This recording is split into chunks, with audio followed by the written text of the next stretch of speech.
It is Catherine from Teaching in the Dark. Welcome back to my YouTube channel. On this channel you will find videos about teaching English as a second language online.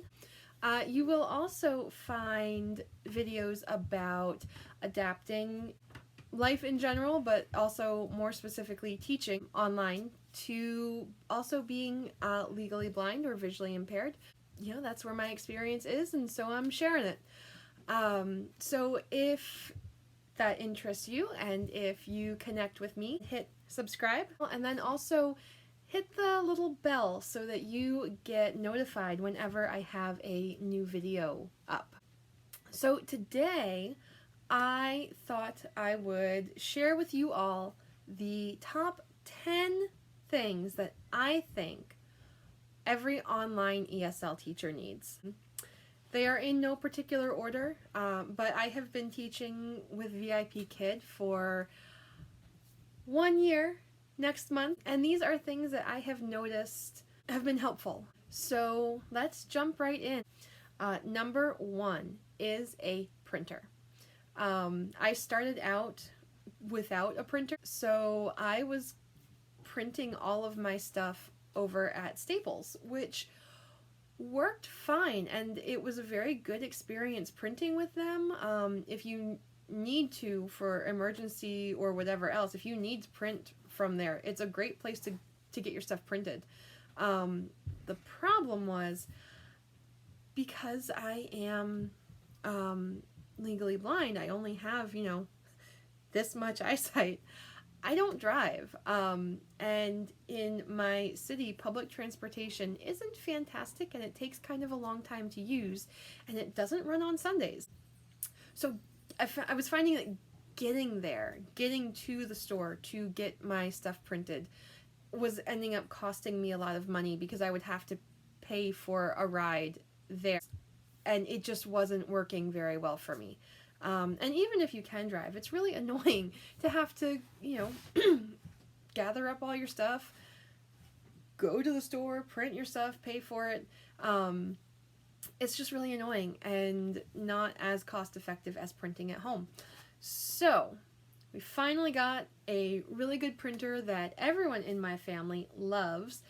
Thank goodness we can all agree for once that we all love this printer. And now I print my props at home. I don't print a ton of props anymore. I really found that I was doing the most printing in my first couple of months, but every once in a while I'll find something that I think would be useful for class, or want to print out a new reward system or something along those lines, and it's really nice. It's fantastic. So a printer. Number 1 is a printer. Very, very helpful. The second thing that I think all online ESL teachers should have kind of goes with the printer, and it is a laminator. They are pretty cheap now. You can get a laminator from Walmart or Amazon for around $20. They're really easy to use. Laminating your props not only makes it harder for you to, crumple and bend and ruin them, you can also write on your laminated props with dry erase markers and then erase them if you need to or want to for whatever reason. There are reasons not to laminate. I do have things that I haven't laminated, but if you have a laminator, it is fantastic and very, very useful. So that is number 2. The third thing that all online ESL teachers need, whiteboards. Everybody needs a whiteboard. It doesn't have to be this giant, monster back here, although it certainly can be. I will admit I don't actually use this for writing on so much. This is more of a glorified magnet board, and maybe in another video I will talk more about how I got this thing, why I got this thing, but also these little whiteboards. Just inexpensive. You get them from Walmart. They're really cheap at back to school time. But these things are fantastic. They are also magnetic, so I can stick my props right on there.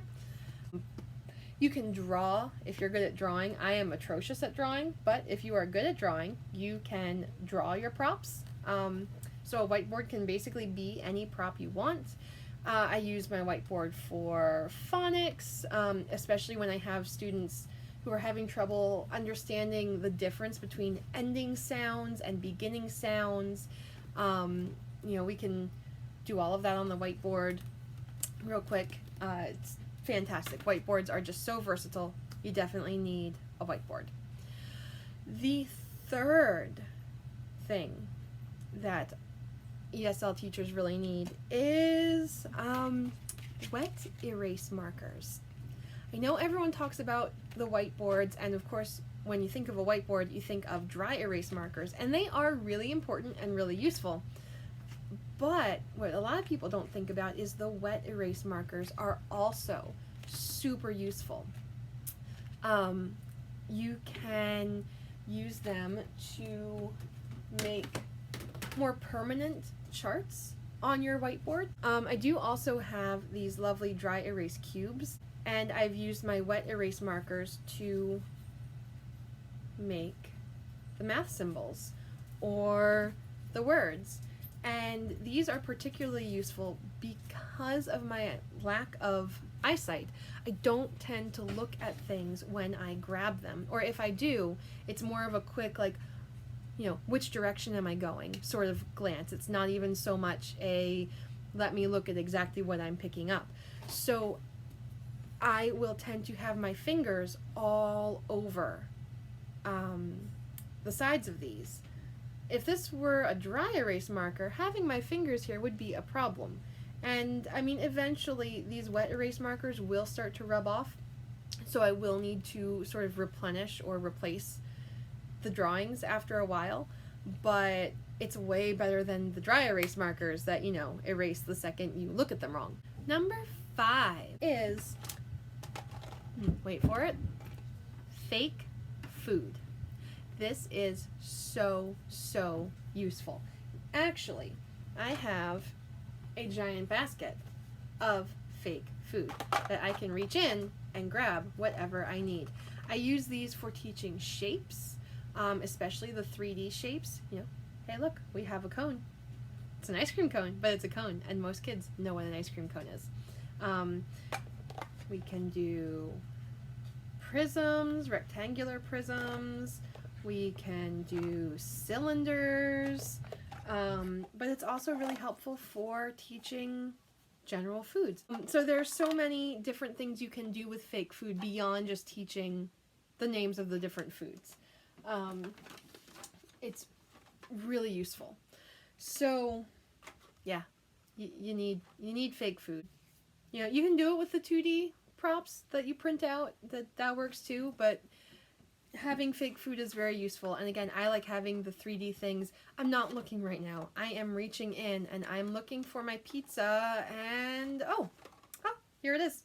So again, for me, the 3D, really tactile things that I can just grab without having to look, I can feel them and know what they are, is very helpful and makes transitioning a lot easier. All right, the 6th thing that I think all online ESL teachers need is an insulated thermos, mug, tumbler, whatever you want to call this thing. I don't know about all of you, but I get up really early to teach, and I don't like to get up any earlier than I have to, which means I'm often getting up maybe half an hour before my first class. And coming from my bedroom, which is 2 floors up, all the way down to my basement. I don't have time to sit there and just slowly drink a cup of coffee or tea or whatever. And I am a slow drinker when it comes to hot beverages. So in a normal mug, or even a normal travel mug that is insulated just enough so that you don't burn your hand when you pick it up. But by the time my second class is done, my drink is cold, and I tend to be really cold in the mornings anyway, so I really don't want my drink to be cold too. So something that's nice and well insulated like this that will keep your drink hot for the whole morning while you're teaching is fantastic. So this is very, very useful. Whatever your favorite brand is, go for it. It's worth it. It's well worth paying for one of these things so that you can have something hot to drink and actually enjoy your drink the entire morning instead of working so hard to quickly make a cup of tea before you come down to teach, and then by the time you actually get to drink it, it's cold. It's so disappointing when that happens. So I love that thing. The 7th thing that all ESL teachers need, online ESL teachers need, is toys. You need toys. You know, the fake food, got it in the toy section. One of my students' favorite reward systems, this little alligator that's gonna eat my finger. It got me. They love this. This is just like the best fun. This is a toy that I found in my basement when my mom and I were cleaning things out one day that I had when I was 10 years old. This is from then.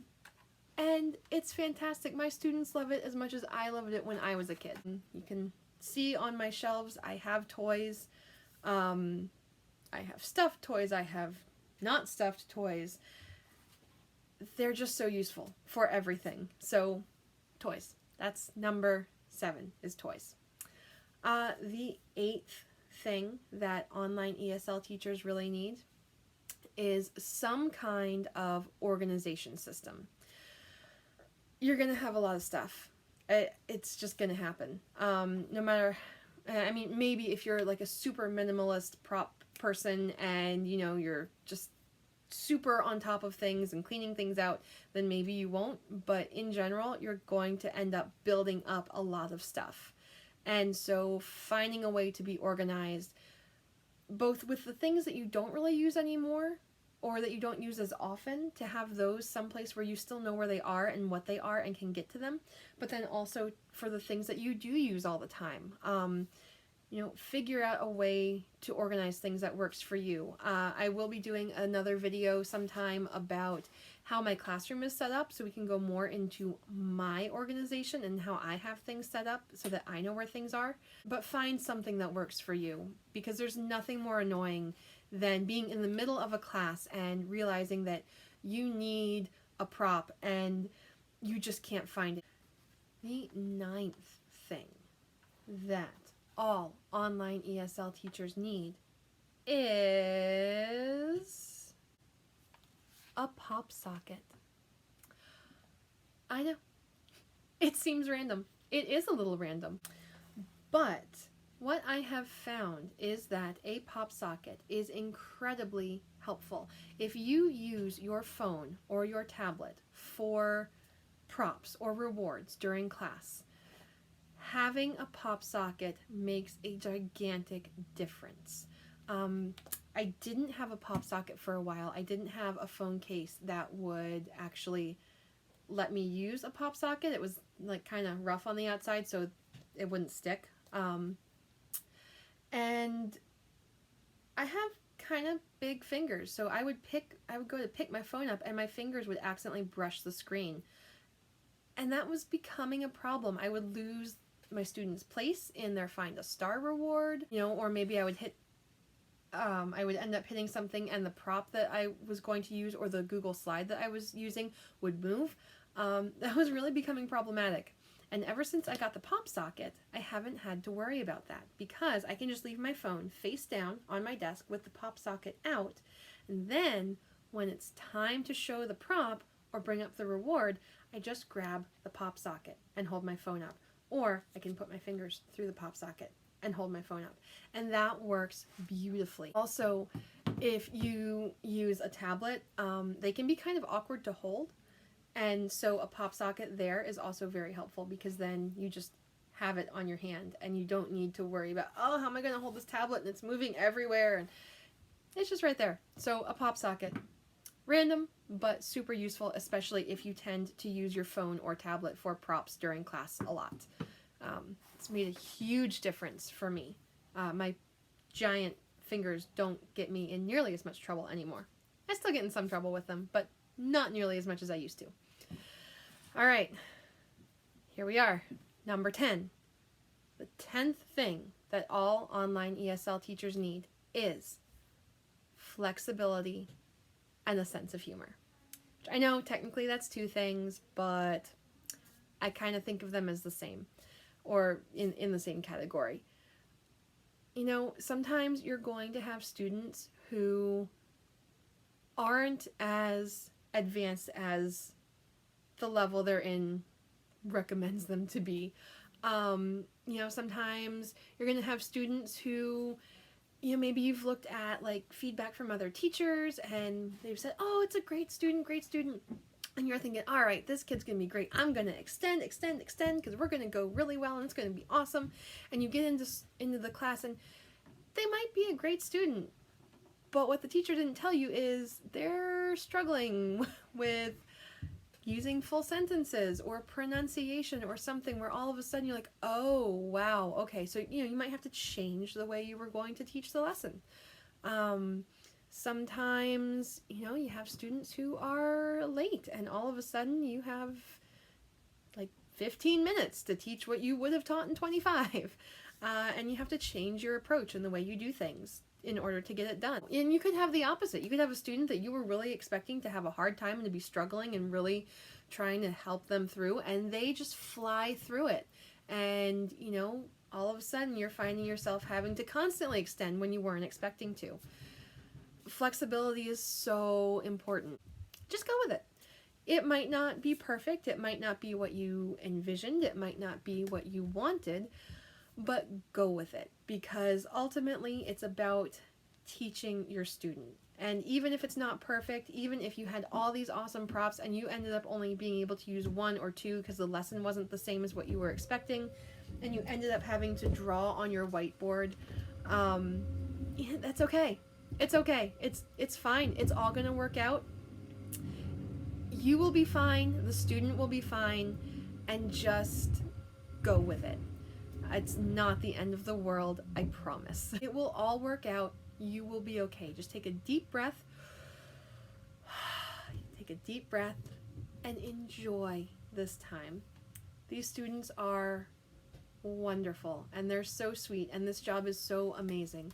So just enjoy it and don't stress so much about having to change things at the last minute or having things not go the way you planned or the way you wanted. It'll be okay. And the longer you do this, the better you'll get at that kind of quick change on your feet. And it really will be okay. I promise it will be okay. So those are my 10 things that I think every online ESL teacher needs. It's things that I have found very useful over the year that I've been teaching. And this list may change. And if it does, I'll do an update. But those are the things that I think are the sort of tip-top, you know, things that I have found most useful. Obviously, if you don't have every single one of these things, it's fine. You're still an awesome teacher. But these are things that I find most useful and that I also hear a lot of other teachers talking about. So there it is. If you are interested in becoming a teacher with VIP Kid, I will put my referral link down below in the description box. Still getting used to all this YouTube lingo. Description box. In the description box down below, I will have my my referral link. There we go. My referral link, as well as my email address. I am catherine.teachinginthedark@gmail.com. If you would like to be my referral, if you would like my help through the hiring process, please shoot me an email and use my referral link. But if you use my referral link without emailing me, I won't have any contact information for you to help you through the process. So if you email me and let me know that you have decided to use me as your referring teacher, then I am better able to help you. So that is it. Thank you so much for joining me today. If you made it to the end of this video, extra thank you. This was a long one. And I will see see you again soon. All right, bye everyone.